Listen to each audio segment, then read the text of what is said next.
मातली राजा से कहता है कि आप और इंद्र दोनों ही एक दूसरे से असंतुष्ट हैं, क्योंकि आप दोनों ने ही एक दूसरे के लिए इतने अच्छे अच्छे कार्य किए हैं और दोनों ही ये मानते हो कि मैंने उसके लिए कुछ नहीं किया, इसलिए आप दोनों ही असंतुष्ट हैं एक दूसरे से। तब राजा कहता है कि मातले माँ एवं मातले, ऐसा नहीं है, क्योंकि अंतर्गत प्रार्थनाम अंतिकस्थम जयंतम उद्वीक्ष्य कृत स्मृतिन आमृष्ट वृक्षो हरिचंदन अंका मंदार माला हरिणा पिनद्धा।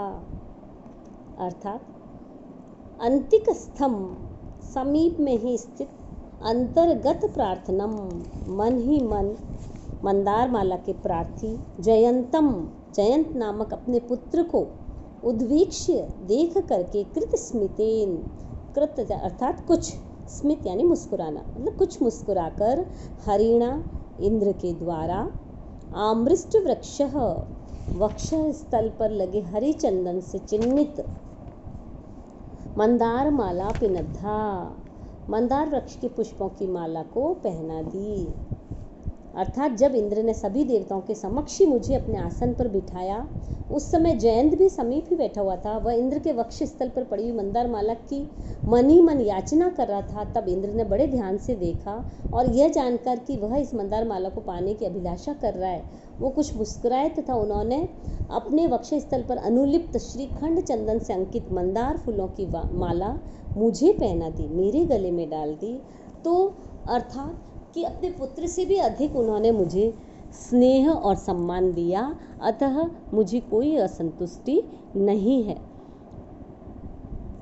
इस पद्य में लोकोत्तर गौरवाधिक्य का वर्णन किया गया है, इसलिए उदात्त अलंकार है और उपजाति छंद है। दोनों ही बातें जो उन्होंने कही कि आप ही उस माला के योग्य हैं, ऐसा इंद्र ने कहा। व्याकरणात्मक टिप्पणी में आप पिनद्धा शब्द को ले सकते हैं, अपी प्लस नह धातु प्लस त और टा, तथा अंतिकस्थम, अंतिकम तिष्ठति इति अत्र स्था धातुः क प्रत्ययः, उद्वीक्ष्य उत उपसर्ग वि उपसर्ग ईक्ष प्लस ल्यप प्रत्यय। तत्पश्चात मातली भी कहता है कि आयुष्मान, आप देवराज इंद्र से क्या पाने योग्य नहीं है, अर्थात आप सब कुछ पाने योग्य हैं, क्योंकि सुख परस्य हरेरु उभयः कृतम त्रिविधम उद्धृत दानव कंटकम तव शरय अधुना नत पर्व भी पुरुष के शरण पुरा नखे। इस समय तो गांठों पर से झुके हुए आपके बाणों के द्वारा और प्राचीन काल में गांठ पर से मुड़े हुए नरसिंह अवतार भगवान के नाखूनों द्वारा, इन दोनों के ही द्वारा सुख उपभोगों में आसक्त रहने वाले इंद्र के स्वर्ग को दानव रूपी कांटों से आपने ही विहीन किया है।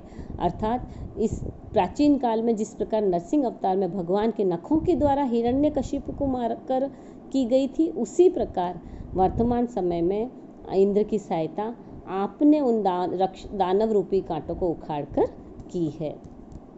अतः आप इस सुख और सम्मान के योग्य हैं, आप अपने को कमतर बिल्कुल न आंकें।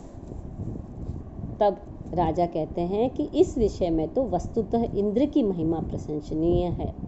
सिद्ध्यन्ति कर्मसु महत्त्वसु अपि अन्योज्याः संभावना गुणम् अवेहितमैश्वराणां किं वा भविष्यदरुणस्तमसां विभेत्ता तं चेत सहस्रकिरणो धुरिना करिष्यत्। श्लोकान्वय है। महत्सु अपि कर्मसु नियोज्यः सिद्ध्यन्ति इति यत् तम् ईश्वराणां संभावना गुणम् अवेहि किं वाम अरुणः तमसां विभेत्ता अभविष्यतः चेत सहस्रकिरणः तं धूरि न अकरिष्यत्।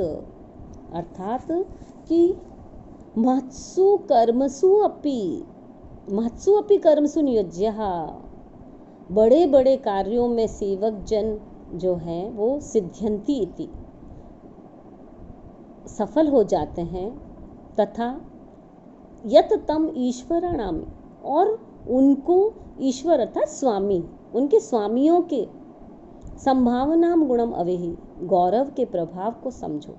किम वारुणः तमसाम विभेता, यदि सूर्य का सारथी अरुण के अंधकार को नष्ट करने वाला अभविष्यत हो सकता था। चेत सहस्र किरणः तम धूरी न अकरिष्यत, यदि सहस्र किरणों वाला सूर्य उनको अपने रथ के आगे नहीं करता। अर्थात राजा कहते हैं कि राजा का उद्देश्य स्वामी की महिमा को प्रतिपादित करना है।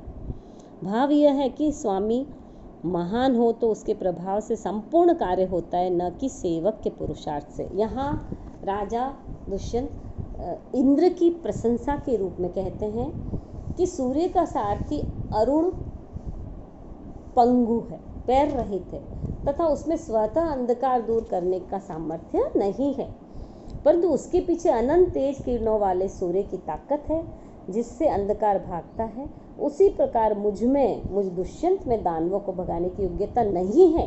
प्रतापी इंद्र का प्रताप मेरा पृष्ठपोषक है, जिसके प्रभाव से दानवों ने पलायन किया है तथा मुझे मुफ्त का यश मिल रहा है। ऐसा लगता है कि दुष्यंत अत्यंत ही विनम्रता प्रदर्शित कर रहे हैं राजा इंद्र के प्रति। राजा दुष्यंत राजा इंद्र के प्रति अपनी अत्यधिक विनम्रता प्रदर्शित कर रहे हैं। इसमें अप्रस्तुत प्रशंसा है, दृष्टांत अलंकार है तथा विशेष का पूर्वार्ध में वर्णित सामान्य से समर्थन होने के कारण अर्थांतरन्यास अलंकार भी है और वसंतिल का छंद है। व्याकरणात्मक टिप्पणी में नियोज्य आप लिख सकते हो, विभिन्नता भी लिख सकते हो, विपसर्ग भिद धातु।